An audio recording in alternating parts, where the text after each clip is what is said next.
Hi, welcome back to my videos documenting my bunion surgery experience. So my last video talked about my history with my bunion, and today I'm going to talk about the operation and the days immediately after the operation. My surgery was roughly 4 weeks ago. Tomorrow will mark the 4-week period for me.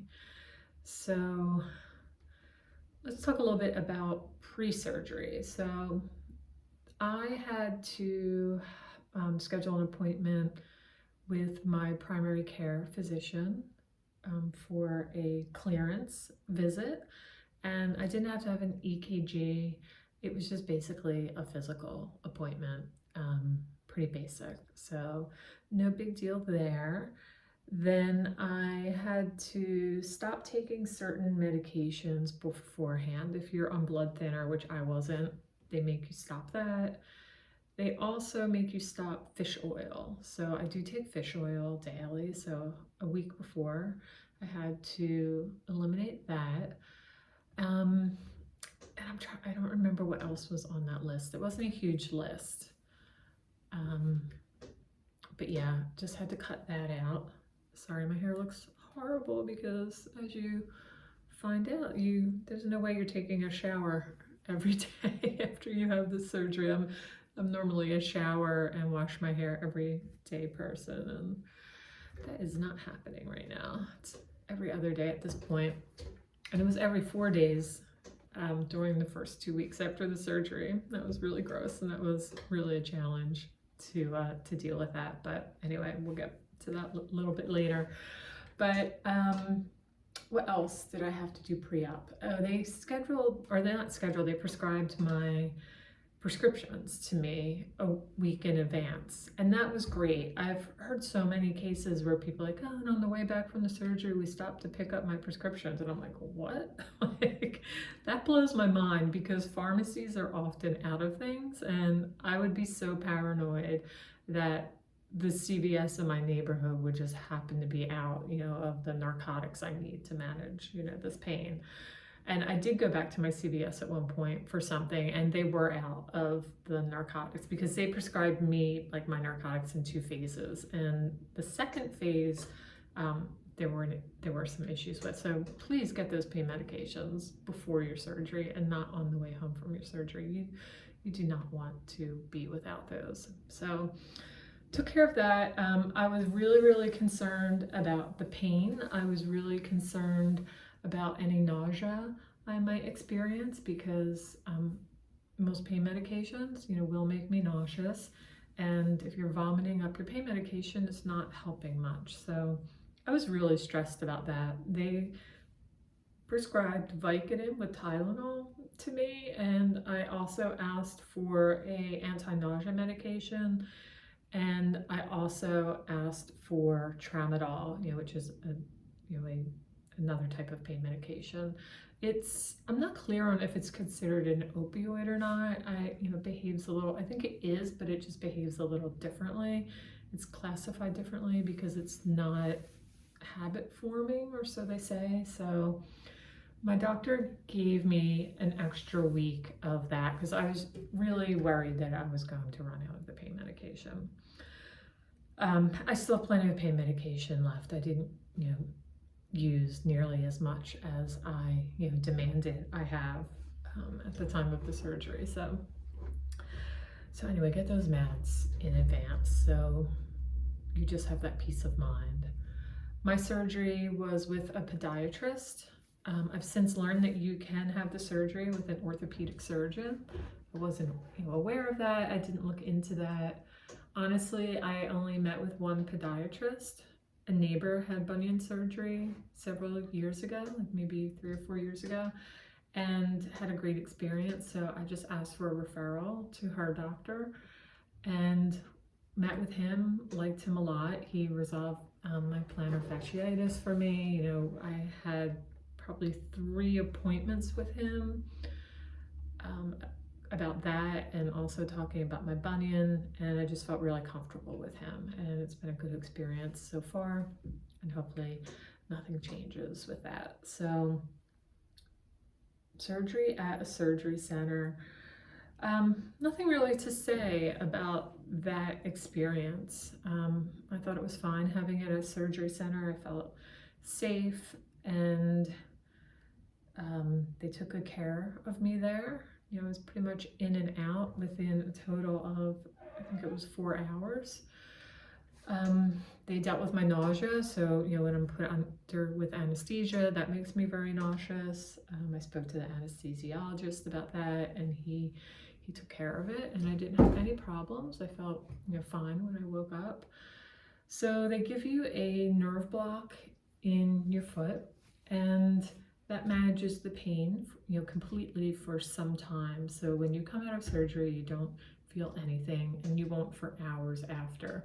So my surgery was scheduled for 1:30.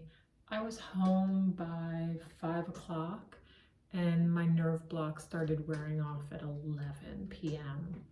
I think that's the first time I felt anything in my foot, and I think I had taken my first pain pill like when that started occurring. I did wait.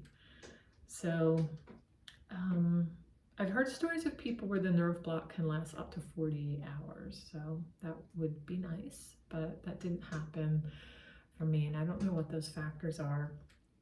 But you do, have a little bit of a grace period before you start feeling anything, so you're able to get home, and get settled.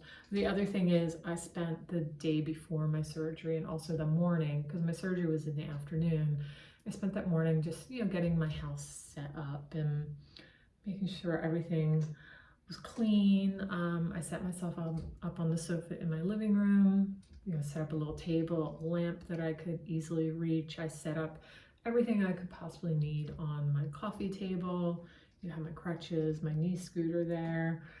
What else did I do that morning other than just stress? That was the downside of the surgery being in the afternoon. I had all morning to think about it and stress about it. So, but it did give me some extra time.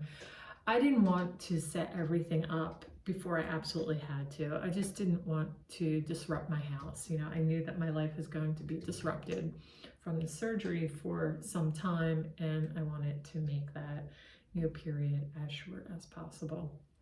So did all of that, made some food in advance, like made some meatballs and like some other things that could be frozen for easy meals.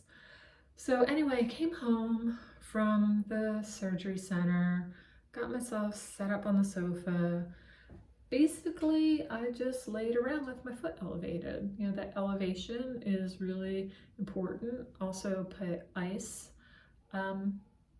on my leg, so you can't really put it on your foot because it's covered by a swelling cast. So a swelling cast is like a half cast form with a bunch of bandages wrapped around it. So as your leg or foot swell, it has some give. And I wore that for the first 2 weeks. And at 2 weeks is when my stitches also came out. So you're in that. And so it makes I wouldn't say your foot is exposed, but it's not as secure as a cast either. But at that point, you're not really doing that much. You're really just keeping your foot elevated, keeping on top of those pain medications. You're tired, you're sleepy. I mean, your body has just been through so much. I was exhausted. I slept a lot. I'm a person that never naps, and I was napping initially, like maybe even twice a day. And I would say I was napping through to like the first week and a half. It got to the point where it was starting to disrupt my sleep in the evening. So I wouldn't allow myself to nap anymore. At this point, I don't feel the need to take naps, but at first it was definitely something I needed. I think your body is healing from this pretty severe injury. I'm not going to talk about it here, but you can look up how bones heal. It's pretty fascinating, and it's a pretty intense healing process. It's one of the more complex healing functions that your body can go through. So that always helped me if I understood that process and understood the trauma that my body had been through. Like when I felt pain or I felt uncomfortable or I felt just overwhelmed by everything going on, I just remind myself of that, and also remind myself that, you know, this is temporary and it's something I chose to do. So, but anyway, yeah, your body is going through a lot, so you just need to understand that and be patient and take good care of yourself. So, you know, definitely that first week period, I needed to be waited on for the most part. You know, you just do not want to push it during that period. I mean, I honestly don't know how people do this when they live by themselves, you know, and maybe just have people coming in, you know, at various points during the day. My surgery was on a Wednesday. My husband took off of work, you know, Wednesday, Thursday, Friday. You know, he was here with me through the weekend. And then my son works from home on Mondays, so he was here on Monday. So it was almost a full week before I was alone.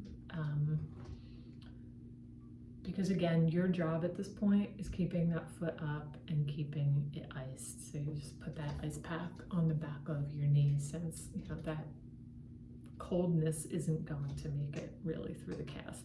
I did at some point, like my toes were open in the swelling cast, and I could just kind of put the ice up by my toes, but I really did not want to mess with my toes at this point.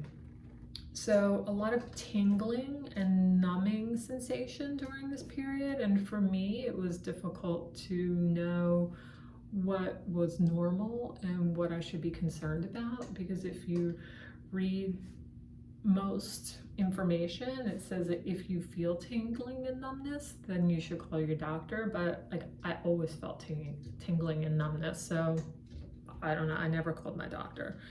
You know, I could see my toes, or my husband could see my toes, and they weren't blue, so I decided to not call the doctor.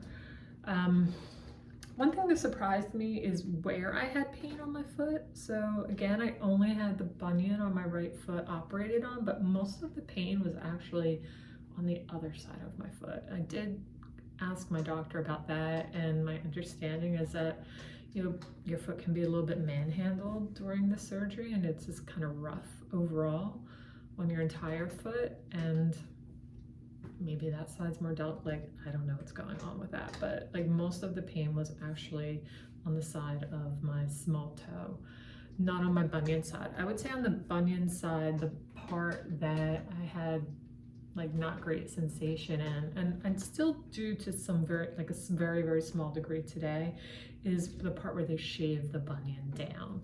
So even though I have absolutely no pain at this point, like sometimes like I can just feel that, and I wouldn't even describe it as pain, but it just feels sensitive, you know, to the point where when I'm sleeping, you know, and I now have a full fiberglass cast on, I'll sleep on my right hand side, because then it's like, say this is my bunion, it's like gravity is pushing this way, so maybe I'm getting like a little bit more wiggle room, you know, in the cast up here. Whereas if I'm sleeping this way, you know, this might be pushing down on the actual bandages and casts. So again, not painful, or just that you can feel it. That's the best way that I can describe that. But really no like specific pain anywhere else. So I would say that the pain level, so I've given birth, and while I didn't have a completely natural childbirth, I didn't have a complete epidural either. They kind of screwed up my epidural in the hospital, and like I could feel a lot. Is this more painful than childbirth, which is what like people often say? I don't know, it's a different type of pain. I don't think you can really compare the two, you know, especially when, you know, you're giving birth to a child. You have this great reward at the end of it, you know. You might be in labor for, I don't know, some people are in labor for a couple of days, and that's horrible. I was lucky, I was only in labor for 8 hours, you know, so you have like 8 hours of, you know, this discomfort, and then you have a baby, you know, at the end of it. Whereas with this, it's like you've got 10 weeks where you can't walk normally, and you know, what do you got? You got like a better looking, like, yeah, less painful foot, but like, I don't know. You just can't compare them in my mind. So it can be painful, but you can manage that pain. So the thing that was actually most painful for me was, so I stopped taking the pain pills. My surgery was Wednesday. I stopped taking the pain pills regularly to like keep ahead of the pain and manage it the following Friday morning. So that was, you know what, like 2.5 days, maybe 3 days of taking them. You know, and I'm someone with a low pain threshold. So the pain really, well, it's very intense. It does dramatically drop off. And that's what my podiatrist told me, but I didn't believe them, right? But they were actually, you know, right about this. So that's really interesting to me that it can go from being so intense to like not really, you know, being a problem. I mean, I would say through the first full 2 weeks, I took 600 milligrams of ibuprofen to help with pain as well and manage swelling. I would say at like 2 weeks, I totally stopped with the ibuprofen.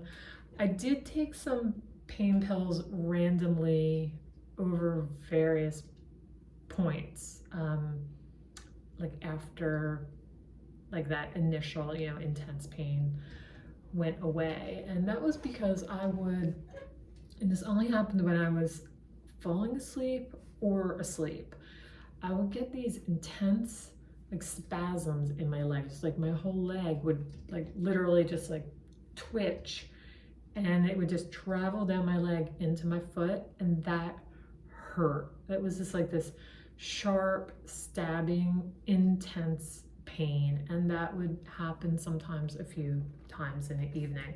And it was really stressing me out. Every time I went to sleep, I was just like waiting for it to happen. Sometimes it woke me up from my sleep. I'm a pretty heavy sleeper, but it would wake me up. It almost brought me to tears, you know, a couple of times. Again, I tried to remind myself that this is just part of the healing process and remind myself of how much my body was going through. And it got to the point where I wouldn't say I would embrace it, but I would just kind of accept it. And instead of crying, I would just curse. So that was an improvement. So instead of crying, like, I'd just be like, fuck, you know, so. In my mind, that's better. So, but that stopped, I would say, after like 2 weeks, maybe a little bit after 2 weeks. And I haven't had that in some time. So, so yeah, I guess that's about all I have to say for like roughly that first week or so. I'll talk more about like the 1.5 weeks, like up to where I am now, phase in a separate video, because this one's getting quite long. But, you know, if you are really stressed like I was, I hope I've put your mind at ease somewhat. You know, there is a little bit of pain, but it can be totally managed. And again, coming from someone who has a low pain threshold and, you know, issues with nausea, I did get very nauseous from the pain medication a couple of times, but really it was my own fault because I was not doing a great job at managing my medication. You know, even though I had my like wits about me, or I thought I did, and I was writing things down, I was still making mistakes with it. And I think that my nausea episodes were due to that and not necessarily from the medication. You know, I think that if you are taking your medication properly, you know, meaning you're not doubling up and you're eating when you're taking it, that you should be fine, you know. So, all right, another video to come. Again, I'm just about at the 4-week mark. I'm 6 weeks, totally non-weight bearing. At 2 weeks, I had my stitches removed, so I'll cover that in the next video. I had my stitches removed. I had the fiberglass cast put on. So that's on for 4 weeks. That comes off on the 23rd. I'm counting the minutes. And then I begin my journey to start walking again. So talk to you later. Thank you.